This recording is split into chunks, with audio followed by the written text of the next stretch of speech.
So you're thinking about being a restaurant consultant? Here are 3 reasons why you absolutely should not be.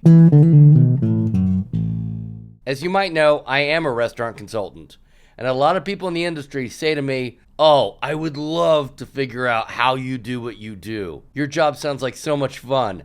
I would really love to be a consultant." People see being a restaurant consultant as having no boss, lots of fun travel, and really making an impact. Let's talk about the 3 reasons that all of this is a fallacy. Number 1, the thought that you don't have a boss. Obviously you do.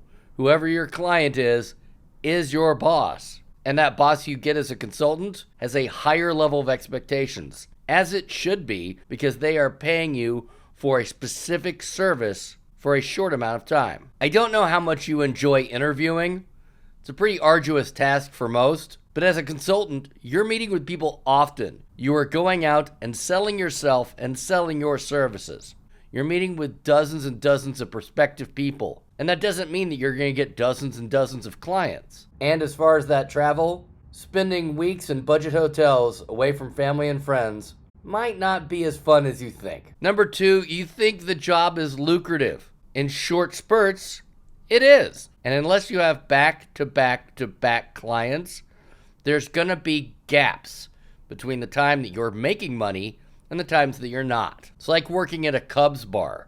It's great when they're in town, but what happens during the off season? You have to manage your money in between. And I know you think that you can do that easily, but you can't, because you never know when that next client is going to be there. At least with the Cubs, you know that they're going to return in April, and pray for them to make it to October. And the number 3 reason, you see it on TV, you see those people that walk into bars and restaurants and point out all the challenges.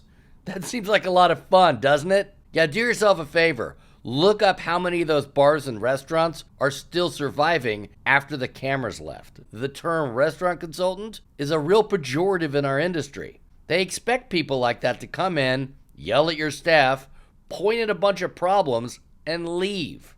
And that has no value. Let me repeat.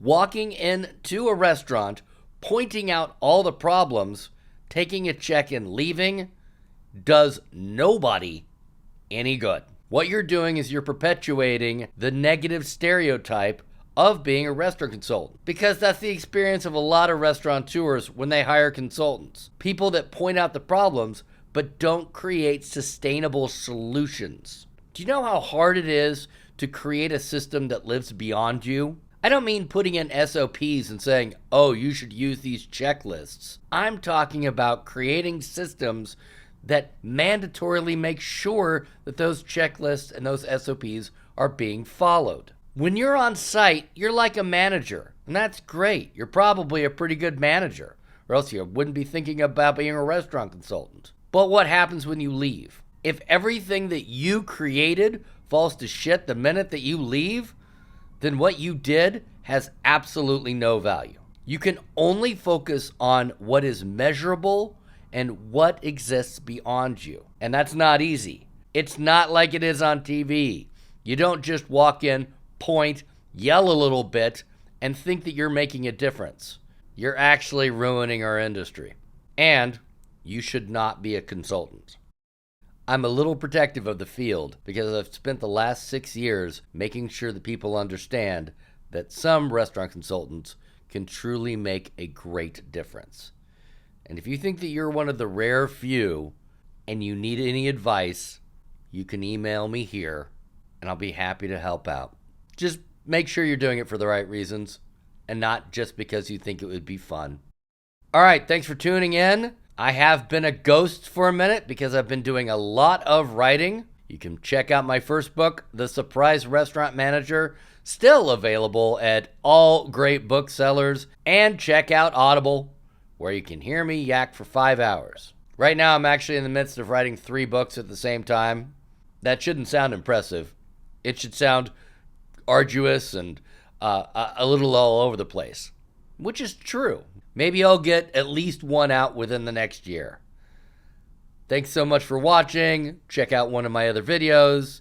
And I appreciate the people that are leaving comments. That's very cool. Even those people who are leaving negative comments gives me something to read. All right, y'all. Take care.